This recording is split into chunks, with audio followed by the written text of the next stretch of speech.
Something crazy happened this week. I'm sure you all have been seeing the headlines online, on Twitter, and it leaves you wondering, where does that leave transfer students? In this video, I want to talk to you guys about not only the situation, my take on it, but what I think that you guys should focus on as you try to process this and as you prepare yourself to get your admission statements. So I'm gonna jump right in. Before I do that, I do want to kind of give a brief overview of the whole college admissions scandal. If you don't know what it is, you probably do, but if you don't know or you don't know the details, there's tons of stuff online. What I'm gonna say right now is pretty brief, and there's a lot more that you can check out. You can Google it, it's all over the place by now. But I typed a little report for you guys. Okay.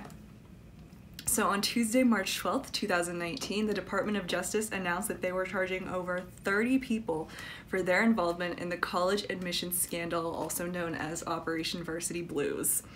Among those named are actresses Lori Loughlin and Felicity Huffman of Full House and Desperate Housewives fame. They are accused of paying hundreds of thousands of dollars to William Rick Singer, the mastermind behind the scam, who coordinated with exam proctors, university coaches, and admissions directors to ensure that their child would gain admission to some of the nation's most prestigious universities. Singer received $25 million for his services in total. So clearly, a lot of people took him up on his offer. The following colleges have been affected by this scam: Yale, Harvard, Georgetown, Wake Forest, UT Austin, Stanford, University of San Diego, USC, and UCLA. So in response to this scandal, UCLA's Chancellor Gene Block issued the following statement. You can pause and read right now if you'd like. So this is to reassure everyone that UCLA is absolutely committed to ensuring that every applicant is considered purely on their merits and without any consideration of financial, political, or other benefits to the university. So UCLA further demonstrated their vow to take disciplinary action against anyone found to be involved in this. They did put 2 employees on leave, I believe one from the School of Music and one who was like a coach for the soccer team. And a lot of other universities are doing similar things, so I believe USC and Stanford both terminated employees who were named by the Department of Justice. Okay, wow, what to make of this? Well, personally, I'm disappointed, but I'm not surprised. Honestly, my first reaction to this was, I find it really funny. And the reason I find it so funny is because I just think it's so pathetic. I just can't imagine parents being so desperate to keep up an image for their child and for their family that they are willing to compromise like everything for themselves, for their children, for their family, for the future of everyone in their family. It's really embarrassing. And if it happened to me, well, I mean, honestly, first of all, this would never happen to me, because if I like failed out of high school and then I took the SAT, got a bad score, and then took it again and got like an amazing score, and then suddenly I'm going to Yale, I would realize something is up. But if this happened to me and I found out that my parents were, you know, behind all of this, I would be humiliated because it's so public. I mean, everyone knows about it. And number 2, I mean, I would be kind of devastated that my parents think so little of me that they literally turn to bribery to get me somewhere in life. This sort of thing has been going on forever. I mean, years, probably decades.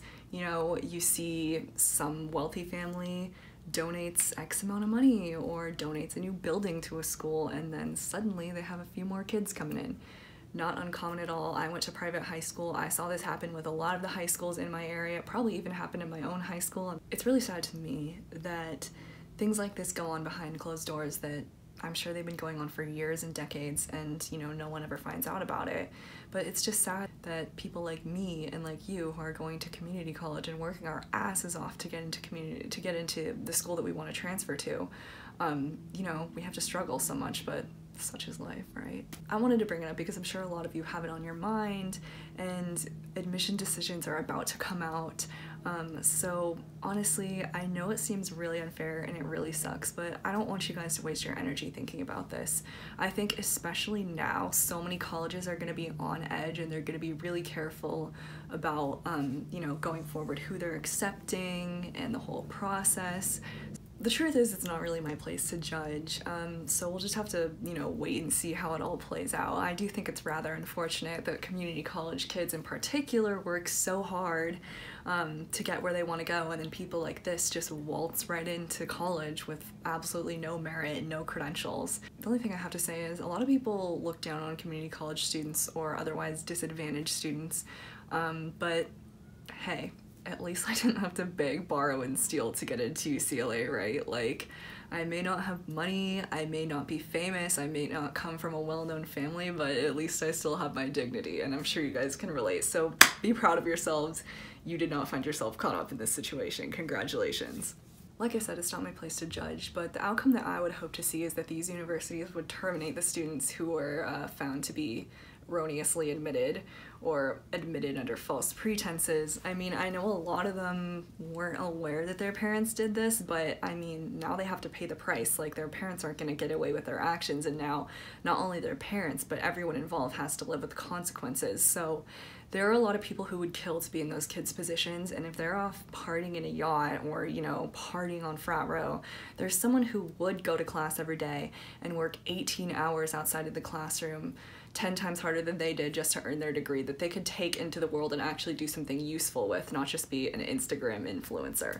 So, I'm really curious to get your guys' take on this. I know that it's something that's on a lot of people's mind. One of the things that this scandal really brought up for me is a feeling that I had a lot in community college, and even right when I graduated high school, I saw a lot of the people that I went to school with going off to these amazing colleges, and even though I had so much potential and I had so much drive and ambition and I really wanted to go to a school like UCLA, I was stuck at community college for 2 years, which turned into 3 years. So yeah, it's really disheartening to see people, taking advantage of the system and, just screwing around. But don't let it get you guys down. I really don't want you guys to focus too much on that. You don't need to worry about this, especially right now. You're so close to finishing community college and you're so close to getting into school. So just keep the end goal in mind and everything will be okay.